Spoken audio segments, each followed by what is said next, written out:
হাদি হত্যার বিচার আদায় করতে হবে। জনগণ ছাড়া এই রাষ্ট্রের সুয়াররা হাদি হত্যার বিচার করবে না। হাদি হত্যার বিচারের জন্য আমি আপনি সাধারণ জনগণকে রাস্তায় থাকতে হবে। রাজনৈতিক দলগুলো শুধু মাথায় হাত দিয়ে দোয়া করিয়া দেয়, এর বাইরে তাদের কোনো কর্মসূচি আমরা দেখতে পাই না। অনেকেই বলে শহীদ ওসমান হাদিকে নাকি তারা সব জায়গা থেকে নাই করে দিবে। আমরা একটু দেখাইতে চাই যে শহীদ ওসমান হাদিকে নাই করতে গেলে তোমরাই নাই করে যাবে। ৩৫ দিন বাংলাদেশের ইতিহাসে আজ পর্যন্ত কারো হত্যার বিচারের দাবিতে ৩৫ দিন যাবৎ রাজপথে কেউ বসেছিল না। সুতরাং এখনো যদি তোমাদের হুঁশ না করে বঙ্গোপসাগরের চুবাইয়া মরা না পর্যন্ত তোমাদের হুঁশ ফিরবে না।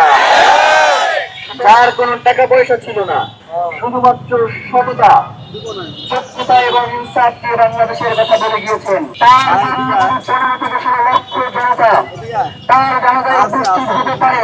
আমরা তো বিশ্বাস রাখি হাদি হত্যার বিচারের দাবিতে এই শাহবাগে লক্ষাধিক জনতা ইনশাআল্লাহ এসে উপস্থিত হবে। 8 তারিখের কর্মসূচি জামাত স্থগিত করেছে। জামাত পরবর্তী কর্মসূচি কবে দিবে আমরা জানি না।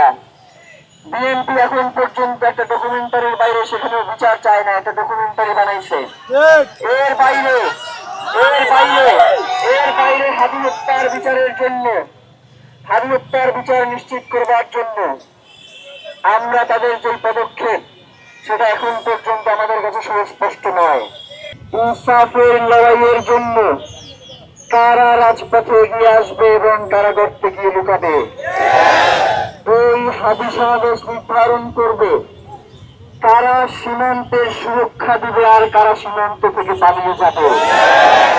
এই হাদি সমাবেশ নির্ধারণ করবে কারা হাদি হত্যার বিচার চায় আর কারা হাদিকে মারতে চেয়েছিল।